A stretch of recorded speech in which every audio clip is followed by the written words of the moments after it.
Wynton Marsalis is the major figure in jazz today, leading a drive at Lincoln Center and around the world, both to preserve the past and determine the future of what he calls the music most appropriate to our times and to our country. Wynton has moved easily between the classical and jazz world for many years as probably our finest trumpet player. Swinging and playing the blues.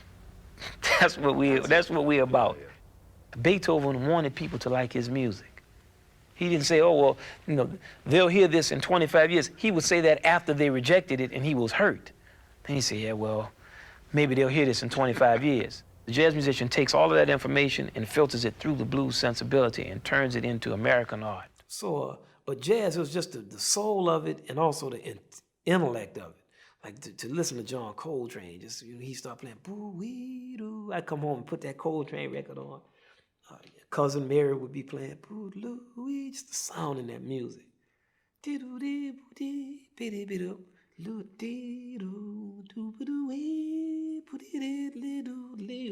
I'd be like pantomiming like I was a saxophone player.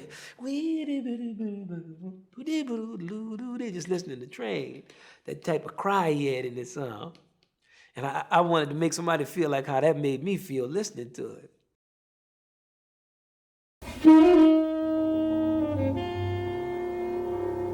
Well, originally I started off playing jazz, but when you're young and a jazz musician, you're so sad that you can't call yourself a jazz musician.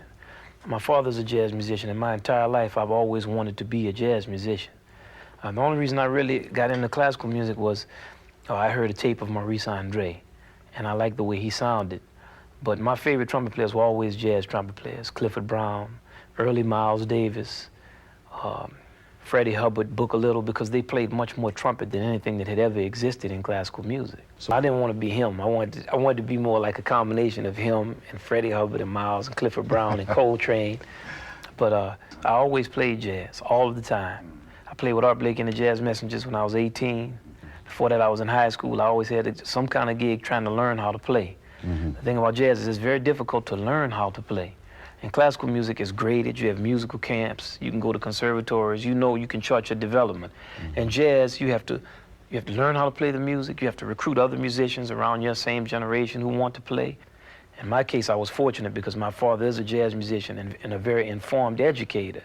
So I always could understand the difference between jazz and other things. First, you have to learn how to play some blues. Yeah.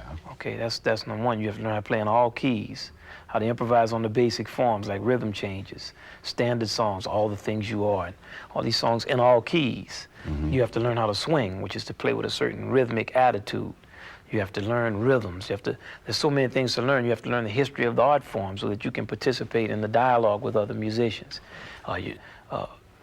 Apprenticing with masters, like when I played with the great Art Blakey, I had the opportunity to hear the sound of jazz in action every night. Uh-huh. So rather than just having a discussion or sitting up with somebody who's really removed from the practice of an art with some rules, mm-hmm. then I could see with a person who actually lives the art form, the way that they play and the type of intensity and seriousness that they bring to every performance. And Clifford Brown and Miles Davis, when he was playing jazz, early Miles, I would listen to Clifford and just the way he could play, the style of the music and the feeling of it and the whole lifestyle, the whole jazz. Like it was all in my mind then, because even though my father was a musician, he was my father. I didn't look at him like anything but my father. But on these records, then I could hear like just a pride or just a dignity to it. It had a nobility to it, a profundity. And I just wanted to be a part of it, even though it didn't exist in my era. So we would go on our bandstand and you'd be boom, tap, boom, boom. I mean, it'd be fun. The women would be out there, we'd be singing and, making our little cymbals and our dance steps. And you have like battles of the bands and everybody's band would be there, but it would be loud. We'd be playing so loud half the time. My ears would be ringing after gigs. And it's fun though, the people will be hyped up like on the rock gigs, and that's fun. You listen to Train in them, though, that's like some real human. That's something that's about elevation, That's like something it's like making love to a woman. It's about something of value. It's not just like loud. For me, it's the joy is in the work and the concentration. I try to put a lot in my music. I try to learn a lot, and I need to learn a lot. There's a lot to learn. So we never stop learning. You know, music is very deep. You know, it's many people thick. It's a lot of memory in the music. It's the whole experience of slavery. It's the experience of freedom in the aftermath of it. It's many fiddlers, many drummers, all kind of bandstands with people on it of all races. Our music, we have a very deep music that costs a lot. Yes.